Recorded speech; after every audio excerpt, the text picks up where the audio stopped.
आज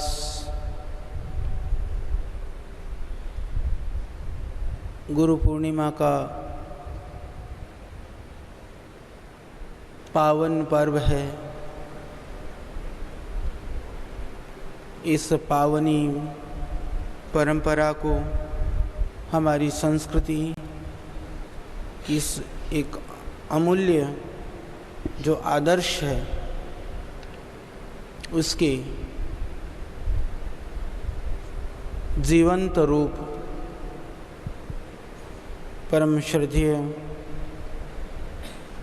परम वंदनीय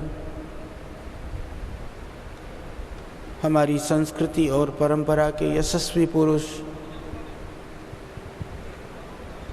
श्रद्धेय स्वामी जी पूरे देश के विभिन्न प्रांतों से सहित विदेशों से भी यहाँ पधारे हुए हैं। माँ भारती के सभी यशस्वी पुत्र और पुत्रियों, हमारे विश्वविद्यालय से लेकर के वैदिक गुरुकुल से लेकर के आचार्य कुलम तक के हमारे सभी प्यारे बच्चों, भाइयों और बहनों, हमारी संस्कृति कृतज्ञता की संस्कृति है। हमारे यहाँ वह कृतज्ञता का भाव प्रातः काल उठने से लेकर के रात्रि शयन पर्यंत हम उस भाव में रहते हैं। उस भाव में रहने के लिए हमें सिखाया जाता है। इसीलिए ऋषियों ने हम सब के लिए दो तरह के कर्तव्यों का विधान किया। एक है नित्य कर्म। नित्य कर्म वह होता है जो हम प्रतिदिन करते हैं। वहाँ पंच महायज्ञों की बात अभी श्रद्धेय स्वामी जी कह रहे थे। पंच महायज्ञ दूसरी हमारी दिनचर्या,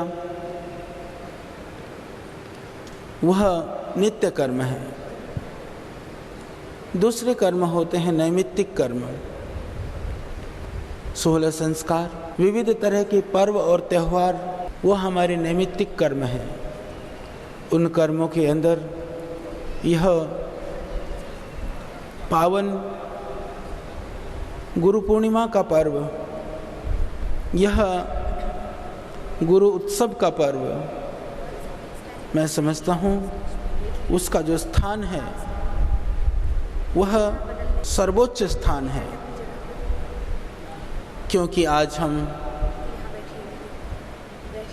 जिस परमपिता परमात्मा ने हमें उत्पन्न किया, जिस प्रभु की कृपा से आज हम श्वास ले रहे हैं,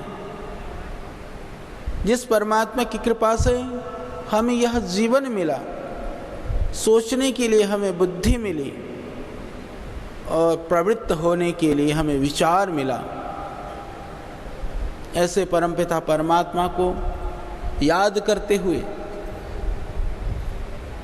हमारी संस्कृति के उन महान गुरुओं को, ब्रह्मा से लेकर के जैमिनी पर्यंत जो बहुत विशाल परंपरा है, करोड़ों जो ऋषि महर्षि हुए जिन्होंने अपना संपूर्ण जीवन मानवता के लिए, संस्कृति के लिए, देश के लिए, समाज के लिए और दूसरों के लिए लगाया, उन महान ऋषियों को कृतज्ञतापूर्ण ढंग से स्मरण करने का यह पावन दिन है। हम सौभाग्यशाली हैं उस पावनी संस्कृति के परंपरा के महान संवाहक मूर्त रूप में हमारे मध्य में हैं, हमारे सम्मुख हैं। तो उस मूर्त रूप के दर्शन से हमें उस महान संस्कृति, महान परंपरा का कहीं ना कहीं बोध होने लगता है, अंदाजा होने लगता है कि वह हमारे ऋषि, वह हमारे महर्षि, वह हमारे पूज्य संत कैसे रहे होंगे। दधीची जैसे महान आत्माएं जिन्होंने राष्ट्र निर्माण के लिए अपनी अस्थियों का भी दान कर दिया, महर्षि शिवी जैसे महान आत्माएं जिन्होंने प्राणी की रक्षा के लिए जानवर की मांस की जगह अपनी बोटी बोटी को टुकड़े कर करके सौंप दिया, मांस लेना हो प्राणी की हत्या मत करो। उसने कहा मुझे तो मांस चाहिए, उसने कहा मेरे देह में से ले लो। ऐसा कोई हमारे संस्कृति का महात्यागी, तपस्वी और ज्ञानी व्यक्ति ही सोच सकता है। हमारी संस्कृति में कणाद जैसे ऋषि हुए, उनको कणाद क्यों कहा जाता है? उन्होंने कहा, जैसे श्रद्धेय स्वामी जी बार बार कहते हैं कि हमें अपने जीवन के निर्वहन के लिए उतने ही साधनों का प्रयोग करना चाहिए जितना जीवन के लिए अत्यंत आवश्यक हो। यह परंपरा वह हमारी नहीं है, वह श्रद्धेय स्वामी जी की नहीं है। वह परंपरा महर्षि कणाद क्यों कहते थे उनको कणाद इसलिए कहा जाता था, उन्होंने कहा जो खेत में अन्न उगता है, खेतों में जो अन्न उगाया जाता है उससे बहुत लोगों का जीवन चलता है, बहुत लोगों के घर चलते हैं, बहुत लोगों के लिए भरण पोषण होता है। तो उन्होंने संकल्प ले लिया कि मैं इस अनाज का भी भक्षण नहीं करूँगा। तो जीवन के लिए कुछ आवश्यकता तो होती है, जीवन निर्वहन के लिए तो साधन चाहिए। तो ऋषि ने कहा कि मैं जो ये धरती में गिरा हुआ, जब किसान फसल काट करके लेकर चला जाता है, उसके बाद में कुछ अनाज खेतों में गिर करके रह जाता है, उस अनाज को चूक करके उसको इकट्ठा कर करके उन्होंने अपना जीवन का निर्वहन किया, इसलिए उनका नाम कणाद पड़ा। बहुत समृद्धशाली, बहुत ही दिव्य वैभवशाली हमारी परंपरा है। आज यदि उन ऋषियों का स्मरण किया जाए तो मैं कहता हूँ कि घंटों लग जाएंगे, पर हमें यह बोध होनी चाहिए हम सौभाग्यशाली हैं कि हम उस समृद्धशाली परंपरा के, उन ऋषियों के हम वंशज हैं, उस परंपरा के हम संवाहक हैं। परमात्मा की कृपा से कहीं न कहीं से उस परंपरा से जुड़ने का हमें मौका मिला है, यह हमारा बहुत बड़ा सौभाग्य है।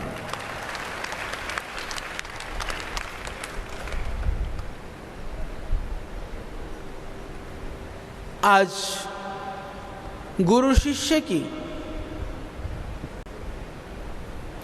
परखने की, सीखने की, उस ज्ञान को आगे बढ़ाने की, उस संस्कृति की यह अमूल्य अवसर है, यह क्षण है। इस परंपरा को यह हमारे ऊपर निर्भर करता है, हमारे ऊपर यह निर्भर करता है। समुद्र तो बहुत विशाल होता है ना, समुद्र बहुत विशाल है, उसकी थाह एकदम नहीं पा सकते हैं, परंतु उसमें से हम उतना ही लाभ ले सकते हैं जितना हमारे पास बड़ा पात्र हो। समुद्र में जाकर के कोई चम्मच लेकर के जाएगा तो वह जो है 2, 4, 5 ग्राम ही पानी लेकर के आ पाएगा। कोई लोटा लेकर के जाएगा, वह आधा 1 लीटर पानी लेकर के आएगा। कोई जग लेकर के जाएगा, 1.5-2 लीटर पानी लेकर के आएगा। जो बड़ा घड़ा लेकर के जाएगा वो 10, 20, 50 लीटर पानी ले आएगा। तो इस संस्कृति से यदि हम अपने जीवन को उन्नत न कर पाए, इस समृद्धशाली गुरु परंपरा से हम कुछ सीख न पाए, श्रद्धेय स्वामी जी जैसे महापुरुष के चरणों में बैठ करके भी हम कुछ जान न पाए, तो मैं समझता हूँ कि यह उन महापुरुषों का दोष नहीं है, कहीं हमारे पात्रता में कमी थी, पात्रता में न्यूनता थी, वह हमारी न्यूनता है। आज का दिन उस न्यूनता को दूर करने का दिन है।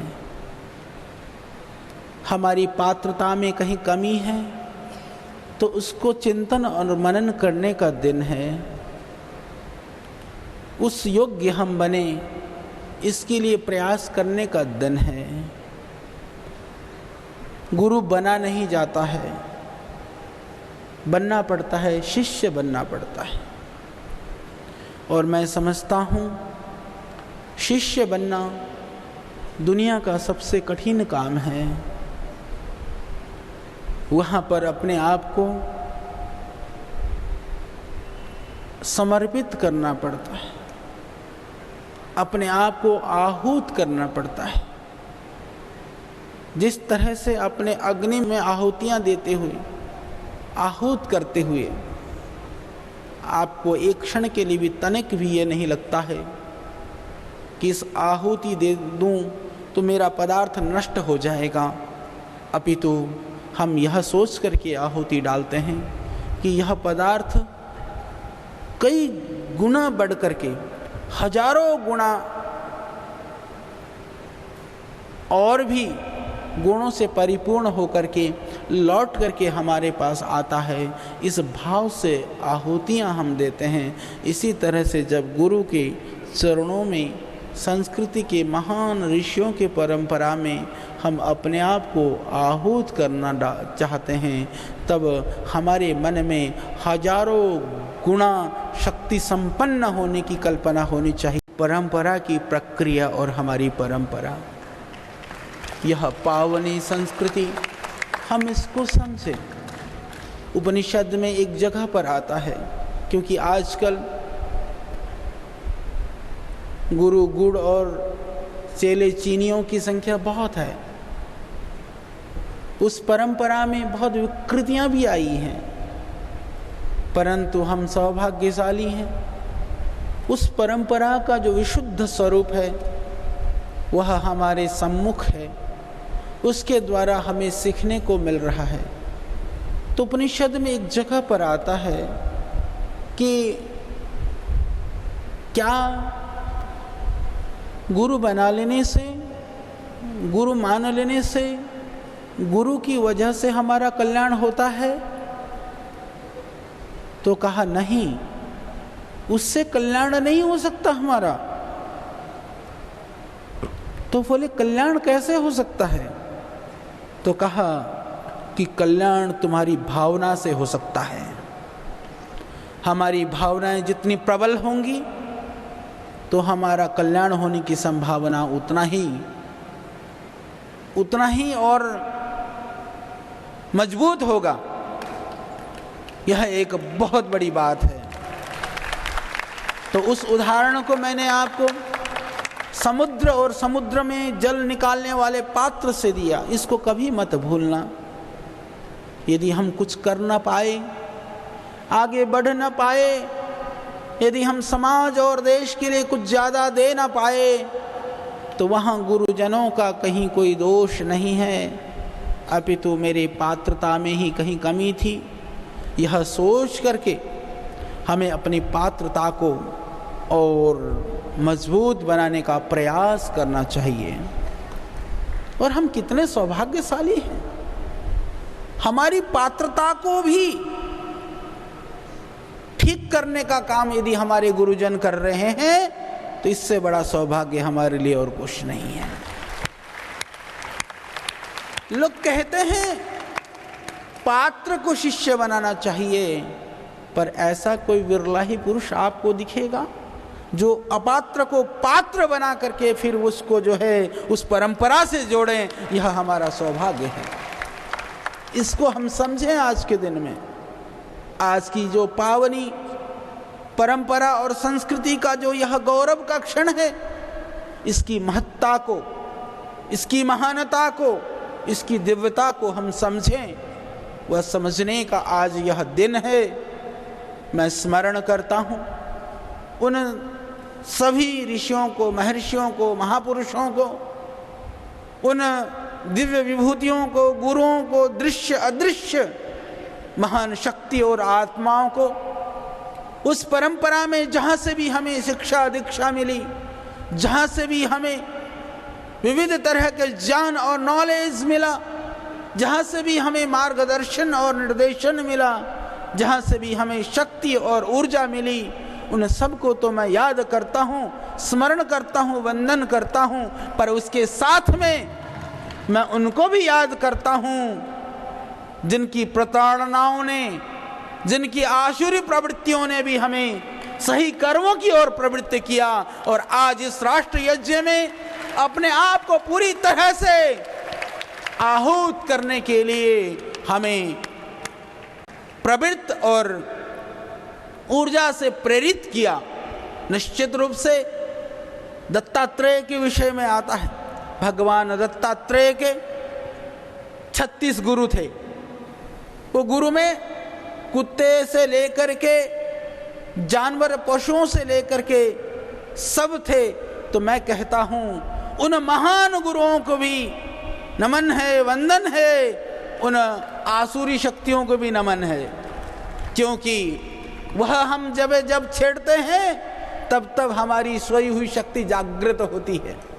यदि रावण न होता तो भगवान राम को कौन याद करता, यदि कंस न होता तो शायद भगवान कृष्ण को हम इस रूप में शायद न कभी न जान पाते।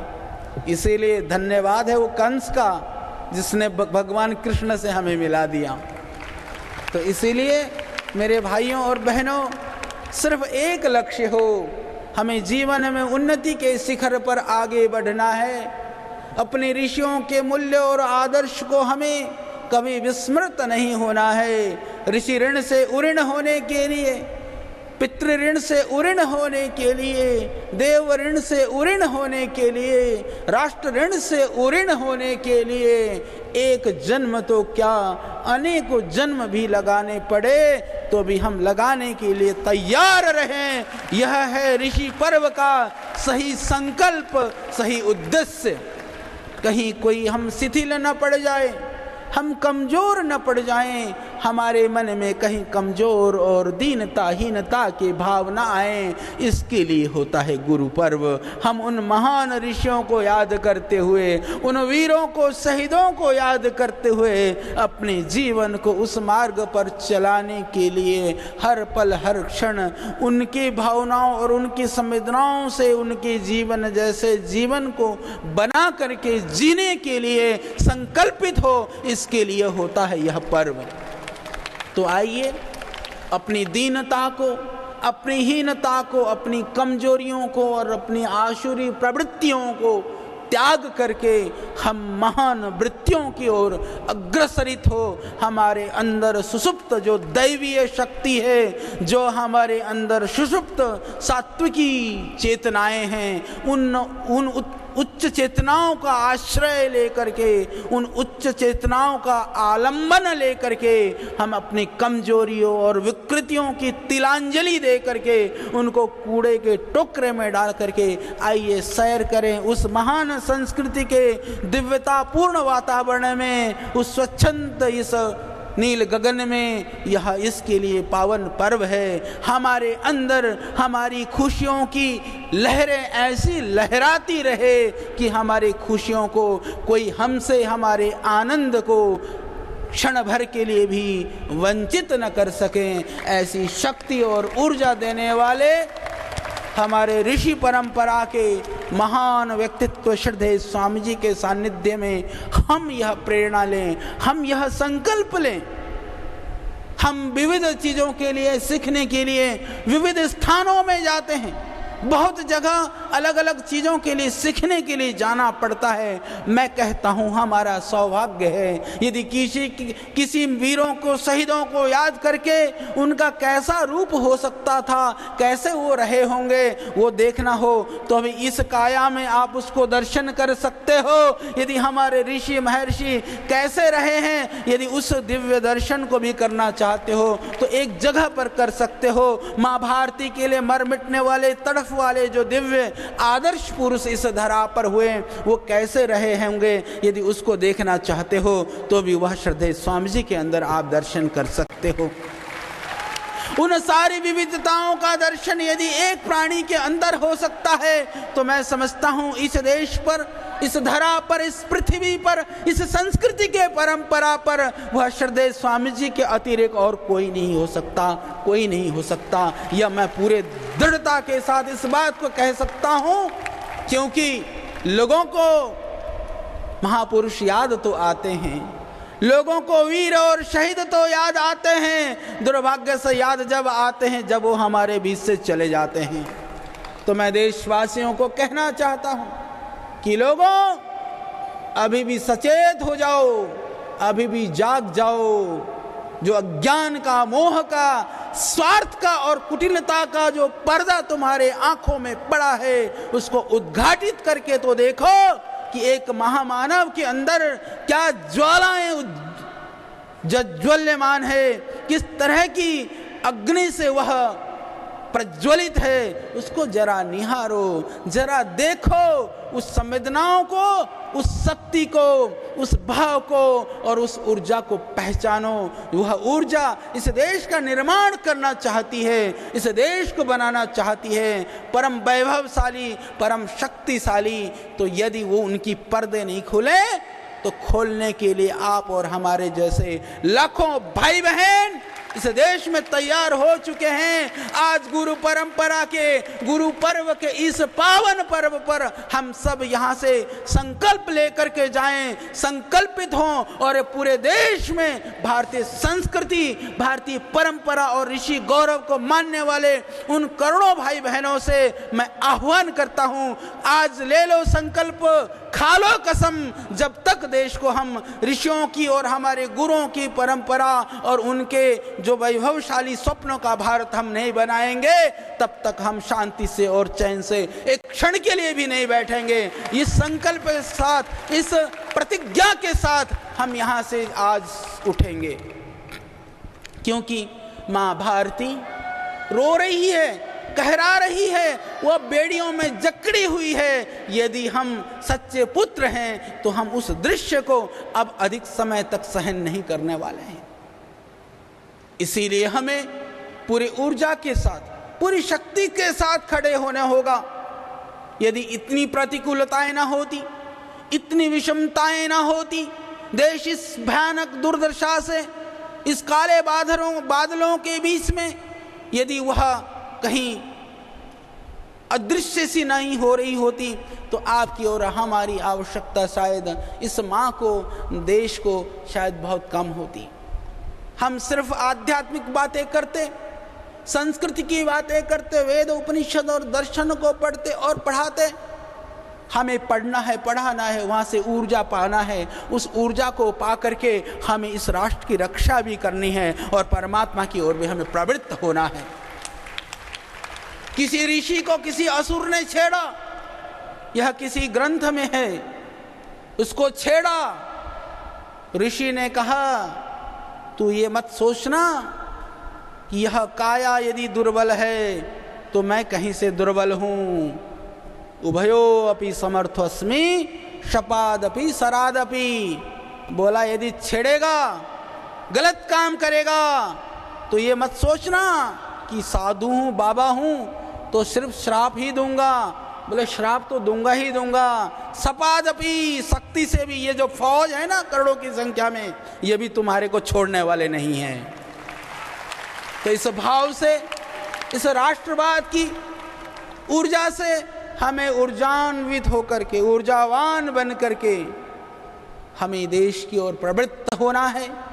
जिसका जो कार्य है, यहाँ पर हमारे बहुत प्यारे प्यारे मेरे बच्चे और बच्चियाँ हैं, बाकी हमारे विद्यार्थी हैं, उनके लिए भी मैं कहता हूँ, उस राष्ट्रवाद की ज्वाला को जलाने के लिए तुम्हारे सामने जो तुम्हारा लक्ष्य है, अध्ययन अध्यापन के लिए जिन भावनाओं से आपके माँ बाप ने आपको हमारे पास भेजा, जिन संवेदनाओं से, जिन भावनाओं से श्रद्धेय स्वामी जी ने आपको आचार्य कुलम के रूप में इस महान संस्थान में आमंत्रित किया, और जिन भावनाओं से गुरुजन पढ़ा रहे हैं, उन भावनाओं को पूरा करने के लिए, आपको व्यवस्थित करने के लिए, आपको संभालने के लिए किसी की ज़रूरत ना पड़े, आप अपने आप संभल करके ऐसी पढ़ाई करना, ऐसी योग्यता और पात्रता अर्जित करना कि दुनिया वाले, देखने वाले देखते रह जाए, यह आशा मैं आपसे करता हूँ।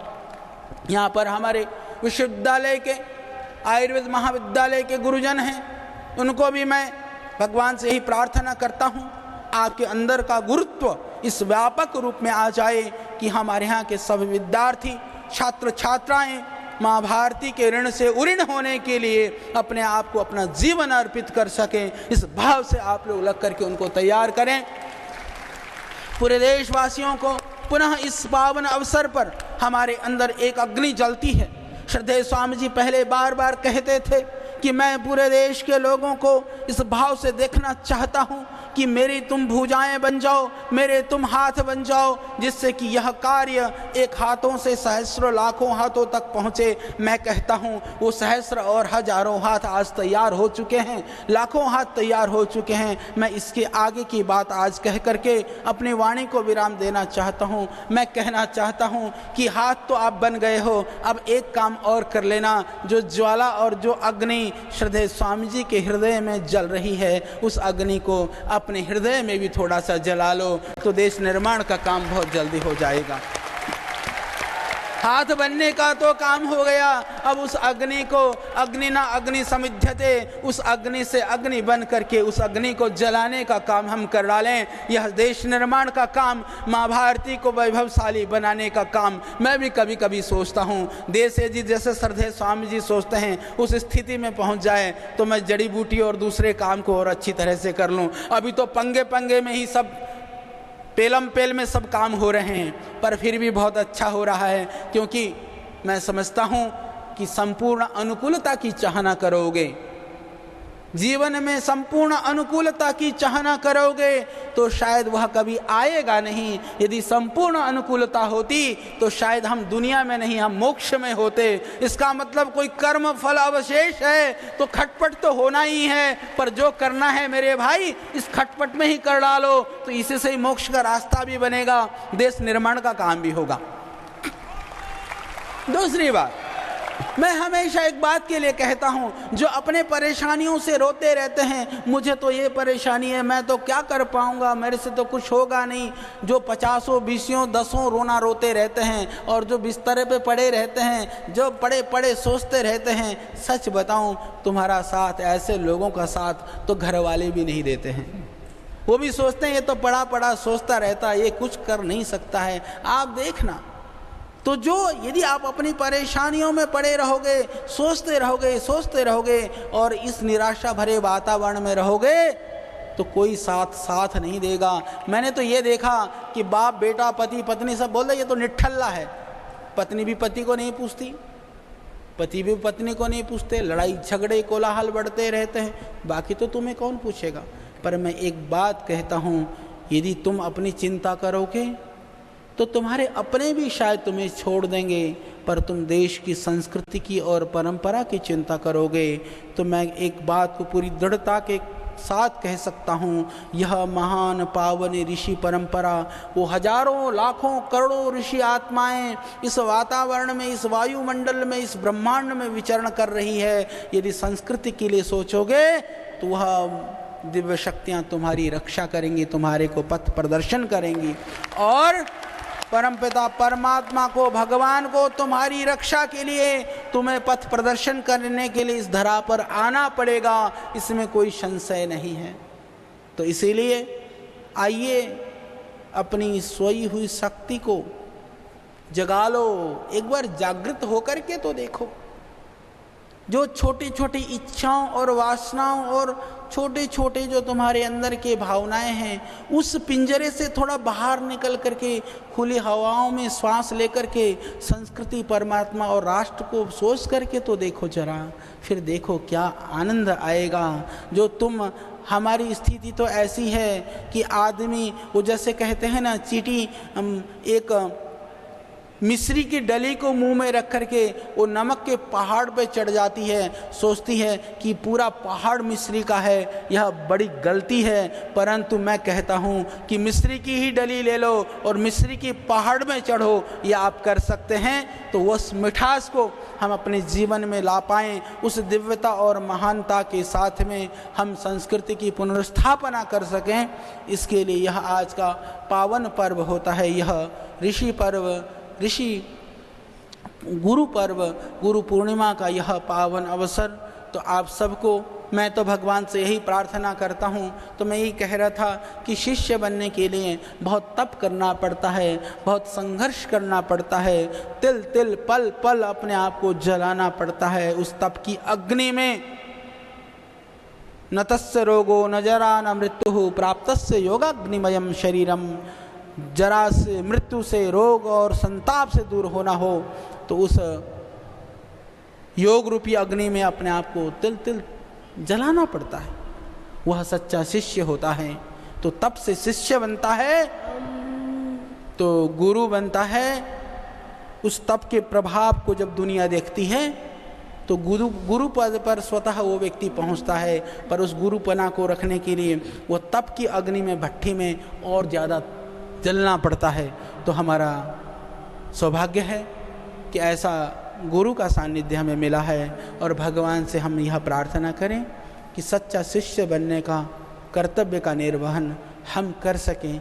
भगवान इतनी शक्ति हमें देना। इन्हीं भावनाओं के साथ मैं आज इस पावन अवसर पर पूरे देशवासियों को, देश सहित संपूर्ण विश्व के मानवता को, वसुधैव कुटुंबकम हमारी संस्कृति है, उस संस्कृति में जीने वाले प्रत्येक व्यक्ति को आज शुभकामनाएं देता हूं और आपकी सोई हुई अंतस की शक्ति जागृत हो, इसके लिए भगवान से प्रार्थना करता हूं। और आप हमें भी शुभकामनाएं दें कि जैसे मैंने कहा कि सबके अंदर कोई ना कोई गुण है, विशेषता है, तो सब लोग हमें शुभकामनाएं दें, आप हमें आशीर्वाद दें। आप, इसके लिए मैं आप सबको वंदन करता हूँ, प्रणाम करता हूँ, नमन करता हूँ। ओम भारत माता की, भारत माता की, वंदे वंदे वंदे।